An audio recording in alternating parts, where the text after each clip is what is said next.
Hi, this is James Scott with Board of the Bayou. In this episode, I'm going to be reviewing the Explorers of the North Sea expansion, Rocks of Ruin, by Shem Phillips, published by Garfield Games. 1 to 5 players. Yes, they added a player to this game with this expansion. Ages 12 and up. Takes about 45 minutes to play. I'd like to thank Mrs. Shem Phillips and Garfield Games for providing Board of the Bayou with a review copy of this game.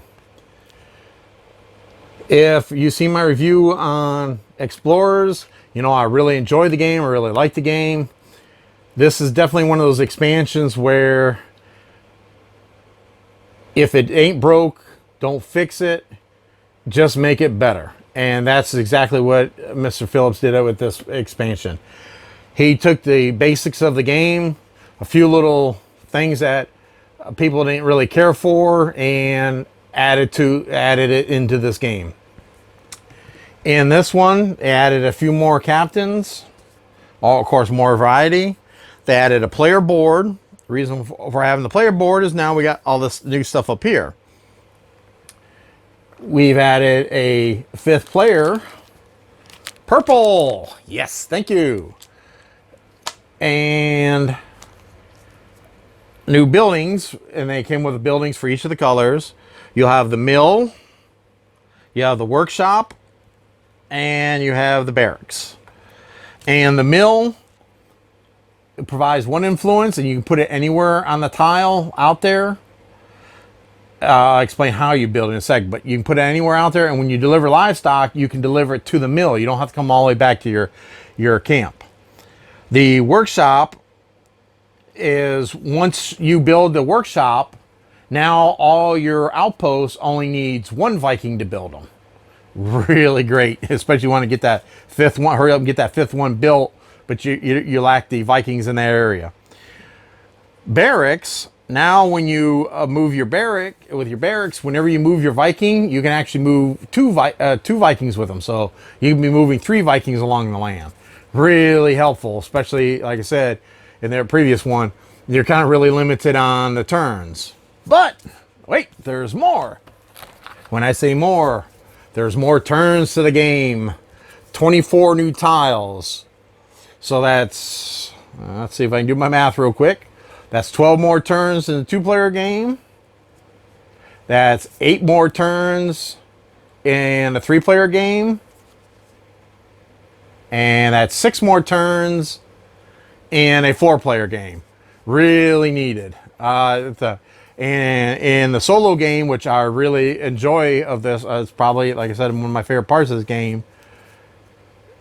It adds, well, let's see, it's equivalent to a 3-player game. So it adds another 8 more turns to it if you play, by the rules. Like I said, I kind of modify it. Now the other thing is on these tiles, now we got all new tokens on these tiles. And as you can imagine, with something called Rocks of Ruin, there are shipwrecks. On the shipwrecks, you'll be getting these little tokens. And on these tokens, when they'll be face down. Once you get a Viking there and you pick up one of these tokens, you can either get wood, gold, you can raid a settlement, or you can immediately get 2 extra actions. You need the wood because you need 1 wood token and 1 Viking to build one of these new buildings. The other one, you can get 2 immediate actions. The other one, whenever you do a raid, you need 1 less Viking to do the raid, and then you get rid of it. It's siege. These do not stack, so don't think you can just pile them up and have one guy raid with a bunch of siege weapon. Gold is just worth victory points, 3 victory points at the end of the game. I really like that. Adds to it. Now, one of the other things that are added to the game, other than the shipwrecks, is fortresses. All fortresses have 5 strength. These are really hard to destroy, but check that out. 6 victory points if you can get that. Now it's almost like destroying a 5 town, but there's going to be a lot more of these out there. There's going to be 5 of them hanging around out there. And 5 victory points and a guy gets killed. For you ones that like Valhalla, 4 victory points and 2 Vikings get killed. 5 victory points and 2 Vikings get killed. So these are really nice. They're hard to defeat, but boy, if you can, and you're doing the Viking deaths, that's a great easy way to get killed. The other thing that comes with the game, if you have the Rune Saga and you're playing all 3 parts of the trilogy together, they got some Rune Saga components for that, and a new score pad.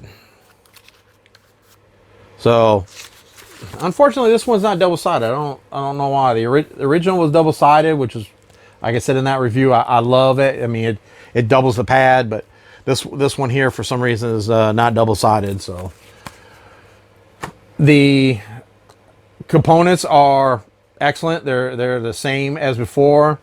The only things I did notice that the new tiles, these colors, I can't really hold. If you're wondering why I'm not holding these tiles up, is because doing green on a green screen can have some really cool effects.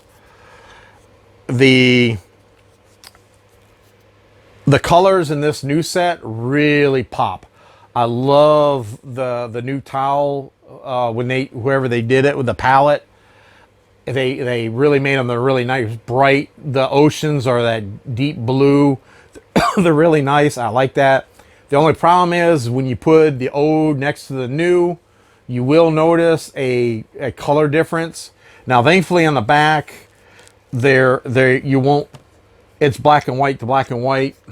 So, and they're the same shade, so you won't notice a difference. But when you do put them on the board, you will notice a slight shade difference. Not really an issue, but it is something I was surprised on. Another thing is I noticed on some of these buildings, maybe kind of hard to see, but there's different shades on like the purple. I don't know why. Some of them are pink and some is purple. It must be whenever they manufactured it. The rule book is, again, same as before. Excellent. Explaining all the new stuff. Explain the new scoring, how everything a little bit changed. They changed the way you draw tiles now when you use this one. Before, when you draw 3 and you